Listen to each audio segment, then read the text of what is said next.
PM কিষাণৰ new এটা update লৈ আহিছোঁ। সেইটো আপডেট হ'ল আপোনালোকে যদি আগৰ পৰা PM কিষাণৰ পইচা লাভ কৰি আছিল, এতিয়া কিন্তু আপোনালোকে আৰু এবাৰ PM কিষাণৰ ৰেজিষ্টাৰ কৰিব লাগিব। যদি আপোনালোকে এতিয়া PM কিষাণৰ ৰেজিষ্টাৰ নকৰে, তেনেহ'লে আপোনালোকে PM কিষাণৰ পইচা যিমানবিলাক কিস্তি লাভ কৰিছিল সকলো পইচা কিন্তু এতিয়া ঘূৰাই দিব লাগিব। এতিয়া যিসকলে PM কিষাণৰ পইচা পাই আছিল, কেনেকৈ আপোনালোকে PM কিষাণৰ ৰেজিষ্টাৰ কৰিব আপোনালোকে আপোনাৰ নিজৰ মোবাইল বা ডেস্কটপৰ পৰা। মই আজি এইটো ভিডিঅ'ত আপোনালোকক A to Z সম্পূৰ্ণ প্ৰচেছ ষ্টেপ বাই ষ্টেপ দেখুৱাই দি আছোঁ। যদি আপোনালোকে PM কিষাণৰ পইচা পাই আছে, তেনেহ'লে কেনেকৈ আপোনালোকে এতিয়া PM কিষাণৰ ৰেজিষ্টাৰ কৰিব, কোনটো ৱেবছাইট হয়, কি ডকুমেণ্ট লাগিব, সম্পূৰ্ণ প্ৰচেছ জনাই দি আছোঁ। আপোনালোকে ভিডিঅ'টো সম্পূৰ্ণকৈ চাই ল'ব, স্কিপ নকৰাকৈ। এতিয়া আপোনালোকে ফাৰ্ষ্ট এইটো ৱেবছাইটত আহি যাব, আছাম ফাৰ্মাৰ ৰেজিষ্ট্ৰাৰী।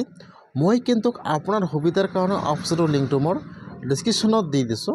আপোনালোকে ডাইৰেক্ট ক্লিক কৰি ফাৰ্ষ্ট এইটো ৱেবছাইটত আহি যাব। যদি আপোনালোকে মোবাইলত কৰি আছে, তেনেহ'লে আপোনালোকে ফাৰ্ষ্ট ইয়াত আপোনাৰ ব্ৰাউজাৰটো ডেস্কটপ ছাইড কৰি ল'ব।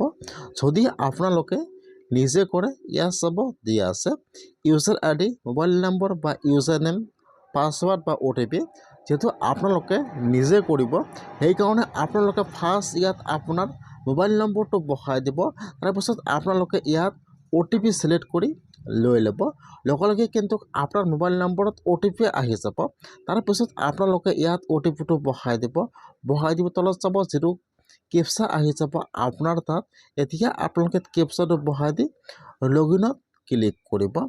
অথবা যদি আপোনালোকৰ CSC ID আছে, তেনেহ'লে আপোনালোকে ওপৰত চাব, ইয়াত কিন্তু CSC লগইনৰ অপশ্যন দিয়া আছে, লগইন উইথ CSC। ইয়াত চাব, এইটো হৈছে কিন্তু মোবাইল দি কৰাৰ অপশ্যন। যিসকলে নিজে কৰিব ঘৰত বহি, এইসকলে ইয়াৰ পৰা মোবাইল নম্বৰ বহাই দি OTP বহাই দি কৰিব। আৰু যদি আপোনাৰ CSC ID আছে, ইয়াৰ চাব দিয়া আছে লগইন উইথ CSC। এতিয়া আপোনালোকে লগইন উইথ CSCৰ ওপৰত ক্লিক কৰিব। এতিয়া যিটো আপোনাৰ CSC ID আৰু পাছৱাৰ্ড আছে, ইয়াত অপশ্যন আহি যাব এনেকুৱাকৈ। এতিয়া আপোনালোকে ইয়াত আপোনাৰ ফাৰ্ষ্ট CSC IDটো বহাই দিব, তাৰপিছত ইয়াত পাছৱাৰ্ডটো বহাই দিব। এতিয়া যিটো কেপচা আহি যাব, কেপচাটো বহাই দি আপোনালোকে এতিয়া লগইনৰ ওপৰত ক্লিক কৰিব। এতিয়া কিন্তু আপোনাৰ ওচৰত হোম পেজটো ইয়াত অপেন হৈ যাব এনেকুৱাকৈ। যদি আপোনালোকে মোবাইল নম্বৰ দি লগইন কৰিছে, তাতে কিন্তু ইয়াত চেম পেজটো অপেন হৈ যাব এনেকুৱাকৈ। ইয়াত চাব দিয়া আছে আধাৰ অথেণ্টিকেশ্যন। এতিয়া ইয়াত চাব দিয়া আছে OTP বা বায়োমেট্ৰিক। এতিয়া আপোনালোকে যি দি আপোনাৰ আধাৰ কাৰ্ডৰ KYC কৰিব, ইয়াত ফাৰ্ষ্ট আপোনাৰ যিটো আধাৰ কাৰ্ড নম্বৰ আছে, ইয়াত আপোনাৰ আধাৰ কাৰ্ড নম্বৰটো বহাই দিব। ইয়াত চাব দিয়া আছে ইণ্টাৰ আধাৰ নম্বৰ। ইয়াত ফাৰ্ষ্ট আপোনাৰ আধাৰ কাৰ্ড নম্বৰটো বহাই দিব। এতিয়া আপোনালোকে যি দি KYC কৰে, OTP বা বায়োমেট্ৰিক, আপোনালোকে সেইটোৱে চিলেক্ট কৰি লৈ ল'ব। এতিয়া আপোনালোকে আধাৰ কাৰ্ড নম্বৰটো বহাই দি এবাৰ আপোনালোকে আধাৰ কাৰ্ড নম্বৰটোৰ ওপৰত ক্লিক কৰিব। তাৰপিছত যিটো আপোনাৰ আধাৰ কাৰ্ডত মোবাইল নম্বৰ দিয়া আছে, তাত কিন্তু লগে লগে আধাৰ OTP আহি যাব। ইয়াত চাব, এতিয়া আপোনালোকে ইয়াত যিটো আধাৰ OTP আহি যাব, এতিয়া আপোনালোকে ইয়াত OTPটো বহাই দিব। OTPটো বহাই দি আপোনালোকে এতিয়া ভেৰিফাইৰ ওপৰত ক্লিক কৰিব। ইয়াত চাব দিয়া আছে OTP, ইয়াত যিটো আপোনাৰ আধাৰ OTP আহি যাব, OTPটো বহাই দি আপোনালোকে এতিয়া ভেৰিফাইত ক্লিক কৰিব। লগে লগে কিন্তু ইয়াত আপোনাৰ আধাৰৰ KYCটো হৈ যাব। ইয়াত চাব, ইয়াত ভেৰিফাই হৈ যাব এনেকুৱাকৈ। আৰু ইয়াত চাব দিয়া আছে মোবাইল নম্বৰ আৰু ইমেইল ID। ইয়াত কিন্তু ইমেইল IDত স্টেটমেণ্ট দিয়ে আপোনালোকে দিলেও হ'ব, নিদিলেও একো নহয়। ইয়াত খালি আপোনাৰ মোবাইল নম্বৰটো বহাই দিব। আপোনালোকে ইয়াত এটা কথা খেয়াল ৰাখিব, যিসকলে PM কিষাণৰ পইচা পাই আছিল, খালি কিন্তু সেইসকলৰ হ'ব। যদি আপোনালোকে নিউকৈ কৰে, তেনেহ'লে কিন্তু নহ'ব। এতিয়া আপোনাৰ মোবাইল নম্বৰটো বহাই দিব। তাৰপিছত কিন্তু আপোনাৰ মোবাইল নম্বৰত OTP আহি যাব। এতিয়া আপোনালোকে ইয়াত আপোনাৰ মোবাইল OTPটো বহাই দিব। মোবাইল OTPটো বহাই দি আপোনালোকে এতিয়া ভেৰিফাইত ক্লিক কৰিব। এতিয়া কিন্তু ইয়াত নম্বৰটো ভেৰিফাই হৈ যাব এনেকুৱাকৈ। এতিয়া ইয়াত চাব ইয়াত কিন্তু আপোনাৰ ডিটেইলছ সকলো আহি যাব যেহেতু আপোনাৰ আধাৰ কাৰ্ডৰ এই KYC সম্পূৰ্ণ হৈ গৈছে আপোনাৰ নাম ইয়াত আহি যাব ইয়াত আপোনাৰ নাম SMS-ত আহি যাব ইয়াত আপোনাৰ ডিটেইলছ সকলো আহি যাব আপোনাৰ গাৰ্ডিয়ান নাম আহি যাব ইয়াত যেটো আপোনাৰ আধাৰ কাৰ্ডত ফটো দিয়া আছে ইয়াত আপোনাৰ আধাৰ কাৰ্ডৰ ফটোটো আহি যাব আৰু এই ফলত আপোনাৰ নামটো SMS-ত আহি যাব ইয়াত যদি আপোনাৰ নামটো SMS-ত নিমিলে তেতিয়াহ'লে আপোনালোকে টাইপ কৰি বহাই দিব খালি ইয়াত যেটো আপোনাৰ ক্যাটাগৰী হয় ইয়াত আপোনাৰ ক্যাটাগৰীটো সিলেক্ট কৰি লৈ ল'ব তাৰপিছত ইয়াত যেটো আপোনাৰ আধাৰ কাৰ্ডত ফুল এড্ৰেছ দিয়া আছে ইয়াত আপোনাৰ ফুল এড্ৰেছটো আহি যাব এনেকুৱাকৈ আপোনাৰ গাঁৱৰ নাম ডিস্ট্ৰিক্টৰ নাম সাব ডিস্ট্ৰিক্টৰ নাম ভিলেজৰ নাম আপোনাৰ পিন কোড নম্বৰ সকলো আহি যাব এনেকুৱাকৈ যদি আপোনালোকৰ এড্ৰেছটো সেম নহয় তেতিয়াহ'লে আপোনালোকে হেতু বক্সত টিপ মাৰ্ক দি আপোনালোকে আৰু এড্ৰেছটো বহাই দিব আৰু ইয়াত চাব দিয়া আছে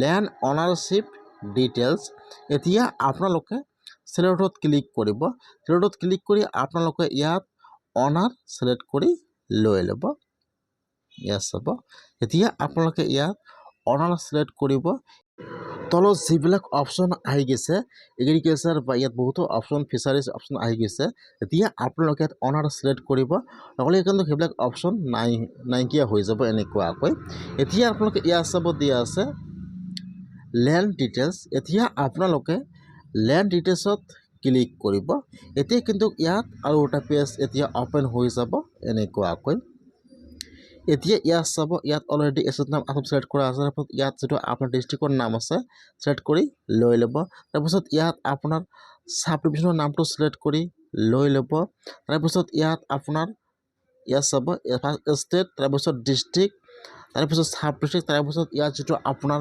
ভিলেজৰ নাম আছে ইয়াত আপোনাৰ ভিলেজৰ নামটো সিলেক্ট কৰি লৈ ল'ব first state district sub district আৰু ইয়াত আপোনাৰ ভিলেজৰ নামটো সিলেক্ট কৰি লৈ ল'ব আপোনালোকে ভালকৈ চাৰিব যাতে একো ভুল নহয় আপোনালোকে ইমিগ্ৰেশ্যনৰ পইচা ডাইৰেক্ট লাভ নকৰিব ইয়াত চাব দিয়া আছে সাৰ্ভে নম্বৰ ইয়াত যেটো আপোনাৰ সাৰ্ভে নম্বৰ আছে ইয়াত আপোনাৰ সাৰ্ভে নম্বৰটো বহাই দিব আৰু ইয়াত সাব সাৰ্ভে নম্বৰটো বহাই দিব এতিয়া আপোনালোকে সকলো ফিল আপ কৰিব ইয়াত সাবমিটৰ অপশন আহি যাব লগে আপোনালোকে সাবমিটত ক্লিক কৰিব ইয়াত আপোনাৰ ডিটেইলছটো লগে ইয়াত তলত এড হৈ যাব তাৰপিছত আপোনালোকে ভেৰিফাই অল ল্যান্ডৰ ওপৰত ক্লিক কৰিব ইয়াত আপোনাৰ ডিটেইলছটো সম্পূৰ্ণ ভেৰিফাই হৈ যাব ইয়াত আপোনাৰ এড্ৰেছটো এড হৈ থাকিব তাৰপিছত আপোনালোকে অলপমান তলত আহি যাব হোৱাৰ পিছত আপোনালোকে ইয়াত চাব দিয়া আছে সোশ্যাল ৰেজিষ্ট্ৰাৰি ডিটেইলছ এতিয়া আপোনালোকে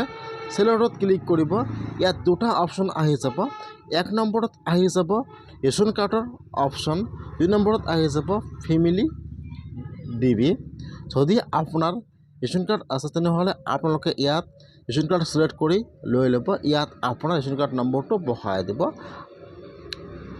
আৰু যদি আপোনাৰ ৰেশন কাৰ্ড নাই তেনেহ'লে আপোনালোকে ফ্যামিলি ডিবিটো সিলেক্ট কৰি ল'ব ইয়াত আপোনাৰ ফ্যামিলি আইডি নম্বৰটো বহাই দিব তাৰপিছত এতিয়া কিন্তু আপোনাৰ ফৰ্মটো সম্পূৰ্ণ ফিল আপ হৈ গ'ল তলত চাব দিয়া আছে ৰেভিনিউ এতিয়া আপোনালোকে ৰেভিনিউত টিপ মাৰ্ক দি দিব তাৰপিছত আপোনালোকে অলপমান তলত আহি যাব ইয়াত চাব ইয়াত এটা বক্স দিয়া আছে এতিয়া আপোনালোকে হেতু বক্সত টিপ মাৰ্ক দিব ভেৰিফাই ফাৰ্মাৰ ডিটেইলছ তাৰপিছত আপোনালোকে সেভত ক্লিক কৰিব ফাৰ্ষ্ট ইয়াত আপোনাৰ ফৰ্মেটটো সেভ কৰি লৈ ল'ব তাৰপিছত কিন্তু যেটো আপোনালোকে মোবাইল নম্বৰ দিলে তাত মোবাইলত OTP আহি যাব তাৰপিছত আপোনালোকে OTPটো বহাই দিব ফাৰ্ষ্ট OTPটো ইয়াত ভেৰিফাই কৰি লৈ ল'ব তাৰপিছত ইয়াত সাবমিটৰ অপশন আহি যাব তাৰপিছত আপোনালোকে সাবমিটত ক্লিক কৰিব ইয়াত আপোনাৰ এপ্লিকেশ্যনটো সাবমিট হৈ যাব লগতে আপোনাৰ ফাৰ্মাৰটো সাবমিট হৈ যাব এতিয়া আপোনালোকে যে এপ্লাই কৰিলে আপোনাৰ এপ্লিকেশ্যনটো এপ্ৰুভ হ'ল নে নহ'ল কেনেকৈ চেক কৰিব হেতু নেক্সট ভিডিঅ'ত